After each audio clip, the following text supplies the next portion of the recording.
vu, c'est la vraie vidéo d'été, celle-là. Ah, l'autre, c'était une fausse vidéo d'été. La vôtre. Donc, cette vidéo d'été, elle dit quoi? Elle dit, elle dit, elle dit, elle dit, elle dit, elle dit, elle dit. Donc, alors, alors, j'ai pas envie de parler de géopolitique. J'ai envie de parler de... J'ai envie de traverser l'espace-temps. Vous savez que le temps est amovible. Hein, vous avez compris qu'Einstein a démontré par la relativité restreinte et la théorie de la relativité générale qu'en fonction des masses, des énergies, etc., le temps est extensible. D'accord? C'est pour ça que quand vous avez le temps, quand vous avez des masses gigantesques de matière qui s'agglomèrent, le temps s'accélère et inversement. Ça a été prouvé, hein, ça a été prouvé, comment dirais-je,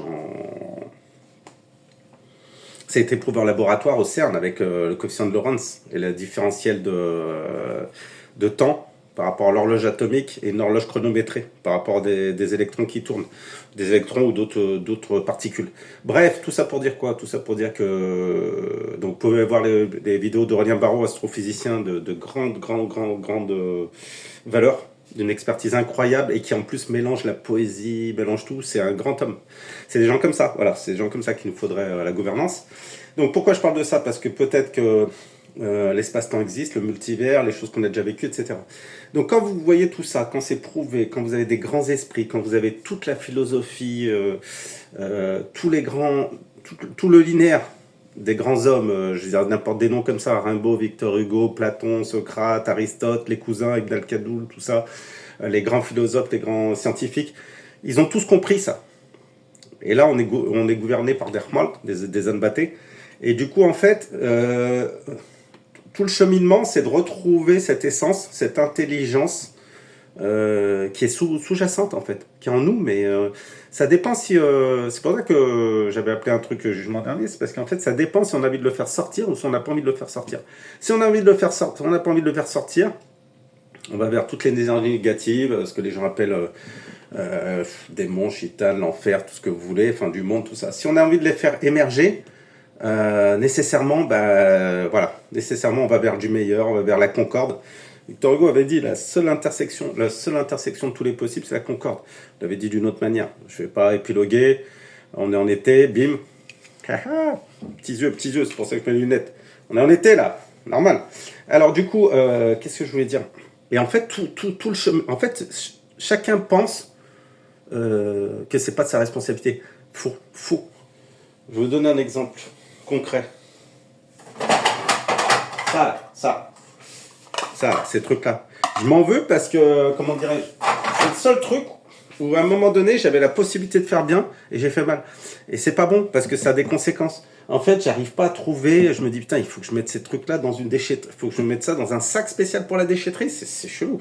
Donc il faudrait que je trouve, un peu comme les piles, vous voyez, c'est-à-dire que je les empile, jeu de mots, et que je les mette dans un truc, comment dirais-je, un truc adapté. Et j'arrive pas, et des fois je me lâche, et je me lâche, ça me fait penser à une chanson de Mano Solo, désolé. Il faut que je me lâche, que je sorte et que je le sache. Il faut que je me rassure que tout perdure, que se cravache les démesures. Et donc du coup j'ai fait une petite lâcheté. Et cette petite lâcheté va emmener des petites lâchetés, etc. Ce que j'ai pas fait dans la vie. C'est-à-dire dans la vie j'ai fait des études, je me suis rendu compte tout de suite que c'était la merde là où je bossais. J'ai fait des grandes études, je fais des études prolongées. Et quand j'ai commencé à bosser, tout de suite je me suis rendu compte que c'était la merde. Quand les mecs ils regardaient comme des volatiles sur un perchoir, ils regardaient leur chiffre d'affaires toutes les minutes là. Et que nous, on était en dessous, en mode centrifugeuse, en train de bosser pour ces Anbaté qui bossent aussi pour des Anbaté. Et que tu sais que toi, tu vas te faire virer, mais qu'eux vont se faire virer, et que les autres, après, vont se faire virer. Et que si personne se fait virer, ils seront virés par Dieu. Ils seront virés, parce qu'ils n'ont rien compris à la vie. Donc, de toute façon, dès que tu as compris ça, si tu rentres dans le système, tu alimentes le système. Et moi, je suis sorti direct du système. Direct, j'ai compris, et j'ai fait comme ça mon truc, en mettant les valeurs essentielles qu'on m'a transmises et que moi, j'avais érigées en moi. Et j'ai tout fait pour que je sois authentique par rapport à tout ça. Et après, attention, on fait tous des erreurs et tout ça, c'est pas ça que je suis en train de te dire. Là, je te parle de la société. Et quand les gens lâchent sur ça, quand les gens disent, ouais, voilà, c'est tous des simples, c'est-à-dire qu'ils obéissent comme je vous avais dit une fois, par rapport à la jeunesse, pour ça que j'aime bien, c'est que c'est pas des esclaves de la modernité.